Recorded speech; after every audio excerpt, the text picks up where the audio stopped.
What is up, guys? It's ChampiOnKilla, and today I'm going to be showing you whether or not you should or shouldn't be using ChatGPT to help you make your cities in Dungeons & Dragons 5th edition, 2nd edition, 3rd, whatever you want to use it for.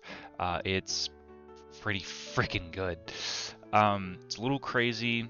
It almost feels a little generic at sometimes, but at the same time, it just kind of helps you get that starting idea if you don't want to use the thing that ChatGPT gives you, but it is still very good. So let's get into it here. So to start off, for a city, I have everything off screen here. I'm just going to copy paste this in here. So we're going to do create a city with a population between 500 and 1,000 people.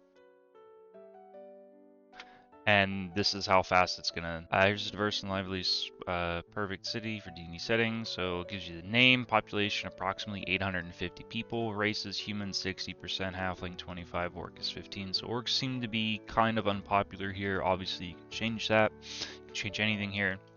Gives you the geography and layout, so location. It's within a fertile valley, surrounded by rolling hills. That's why halflings are here. Landscape features meadows, farmland, and patches of forest. The city layout is arranged in a circular formation around a central marketplace with residential areas. So this comes with districts, so the commons, Green Hill Row, notable locations, lively tavern, economy, gives you all of that stuff, notable figures. And then if you want to use this part for like your adventure and stuff, you can. So locals have reported livestock disappearing from farthing fields. Rumors say it's a beast stalking the outskirts, so some believe it's the work of thieves. So you can kind of, use as much or as little of this as you want. So let's go a little bit more in depth with this, right? So let's take a bit more of an approach that we would want to kind of customize. So create important NPCs within the city that could potentially have a quest either now or later on. So that's what we're going to want to do, just to create some NPC names. Because like if you go up here and, while this is generating, I'll show you. If you go up here, we have the geography with the districts, we have notable locations. So the districts shows like vendors and stuff like that, but it doesn't really give us anything too detailed.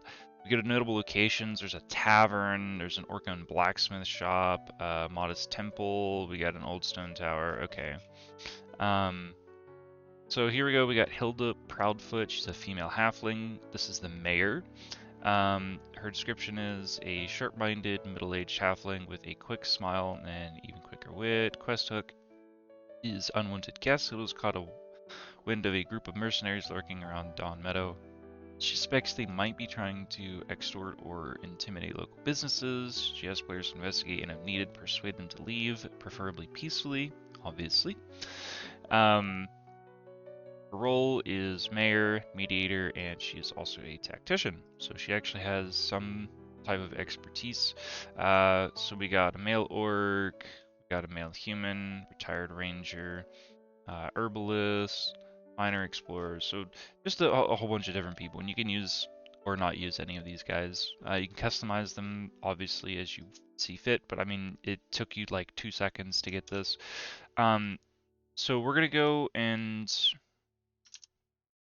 do this. So I'm gonna create eight different shops that include the already mentioned ones and locations within the city, each with their own inventory and items. There needs to be at least one blacksmith, general store, bookstore, a library, and a stable, as well as a temple.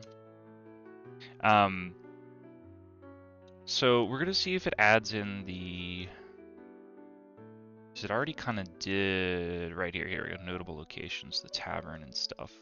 So we have Ironhide Forge here. We go past here. Here's the Ironhide Forge. So we got the same guy here. We got Gromuk Stonebreaker, and we come back up here. Here we go. Here's the blacksmith, Gromuk Stonebreaker. So ChatGPT knows that we said, hey, keep keep the old locations that you just made within this.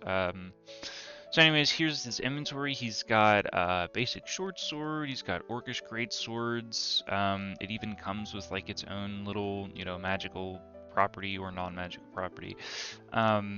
He's got some chainmail, an orcish shield, because he's an orc blacksmith. Gives you another description for him, what he does. Repair services. He comes with smith tools he'll sell and a hammer. General store comes with just all kinds of normal general store stuff. But anyways, so it's it's generated all 8 shops just like we asked. Let's see. We asked it to get our stables. It has a stable. We asked it to get a library. It has a library. We asked it to have a general store and a temple. So here's the temple. It asked for a bookstore. We got our bookstore. And then right here is our general store and our blacksmith, the last 2 things that we asked for. So we got everything, added a little bit more to it. So we're going to go to the next part. So the next one that I was going to do, if it didn't, I was going to create the owner of each shop. So what we're going to do is we're going to customize this now a little bit. So we're going to create a backstory for each owner of those shops and give them detailed information they can give the players. So it's going to create a backstory for each owner of each of those shops and give them detailed information that they can give the players for lore about the world. And there you go. Gives you a little bit of a backstory, lore information for each one. So we're gonna go with we'll do Aldwin Thornfield, the Broad Walk Essentials. So Aldwin spent years as a merchant traveling the trade route. I already did this guy, so I don't want to go to him. So Aldwin spent years as a trade merchant traveling the trade routes before settling in Dawn Meadow. Having grown up weary of the perils of the road, he decided to set up shop in the Broadwalk where he could still enjoy the trade while staying closer to home. His experience on the road has made him shrewd and savvy, and he's picked up countless stories and bits of lore along his journey. Lore information, he knows the major trade routes across the land. He can share tales of his encounters with bandits, nomads, and legendary traders. He's also familiar with the Merchants Guild in larger cities and can hint that some merchants are rumored to deal in magical contraband. He occasionally mentions the Amber Caravan, a mysterious group set to trade in artifacts and rare magical items. Now again, you can change any and all of this to see fit, but if it kind of sparks an idea for you, you can kind of use this information. So we'll go on to the next thing that is kind of important for a city also. So we're going to create notable guards as well as the guard captain for the city. Give the, I can't spell, guard captain a backstory as well as a detailed description of how he runs the city. There you go. Alright, so obviously, first things first, we get the guard captain.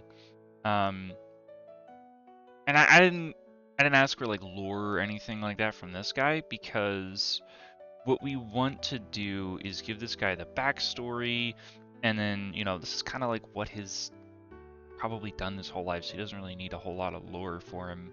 You need more of like a backstory. You need like what kind of leadership style he's got, which is it's got it right here. So he's got a stocky build. He wears simple, yada yada yada. He runs the guard with force, with a balance of discipline and compassion. Believing that a community cannot thrive without trust in its protectors. So that's, pretty important stuff right there, knowing how to do that.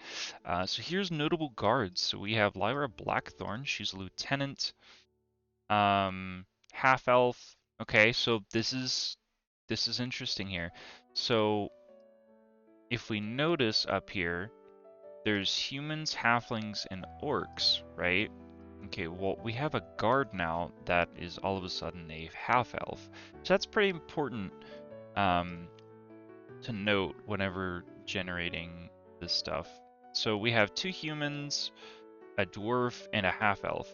So you can kind of go a little bit further into the depth of the backstory and knowledge of why this dwarf and why this half-elf is in a city of humans, halflings, and orcs. I mean, there's no other person of the race, and you can kind of dive into that a little bit as much as you want. But this one right here kind of already says it for her backstory. She grew up in a traveling, well, not in a, but with a traveling merchant. At a young age, she became fascinated with stories of adventure and joined the town guard to find a place where she could apply her skills and courage. Rising to the rank of lieutenant under Garrick's mentorship, Lara is known for her agility, quick wit, and keen sense of justice. So lore knowledge, she's traveled a bit with her merchant father and knows of local bandit groups and their hideouts, as well as smuggling routes used in the region. So it kind of gives a little bit of some insight onto like what to expect players are going to be asking and things like that. And obviously you can add or remove things as needed. You can obviously just change their race to make it like a lot easier.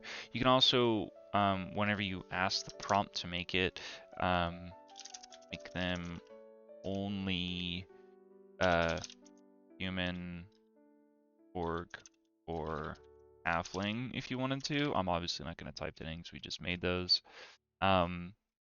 And then guard operations and duty rotations, so potential guard duties and interactions. So there's training days, they're patrolling guard posts. There's obviously guards resting. So like they go to a specific place, so the half flag on, I'm assuming that's a tavern.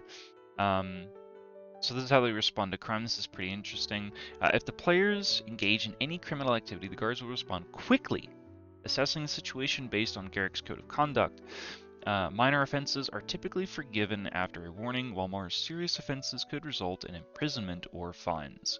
So that is very important to kind of know how your guards will, act and react to not only the players, but also other NPCs, etc., etc. So let's go into the last thing here. This is pretty important for cities. So create 1 to 3 noble factions for the city, name each head of the household, keep the races to what is within the city. We're actually going to do that this time. Alright, here we go. So we got the Shield of Dawn Meadow, House Voss. Head of the house is a human. He is the House Voss is the oldest noble family in Dawn Meadow and is well regarded for its deep-rooted commitment to the city's defense and prosperity. They focus on military strength and security, supporting the city guard and often sponsoring new defensive fortifications. Then there's the Heart of the People. These guys are halflings. Then there's these half-orcs. So it seems like it's created each a noble faction for each race within the city. So that's pretty interesting. And again, you can change the race, the backstory, lore, etc. But hopefully this will kind of give you guys an insight on how to help you generate your cities. And obviously you don't have to do a whole lot of typing. You kind of just do the reading and then, changing as needed. And it kind of helps you with brainstorming. I hope this helped, guys. Y'all have a good one. ChampiOnKilla out.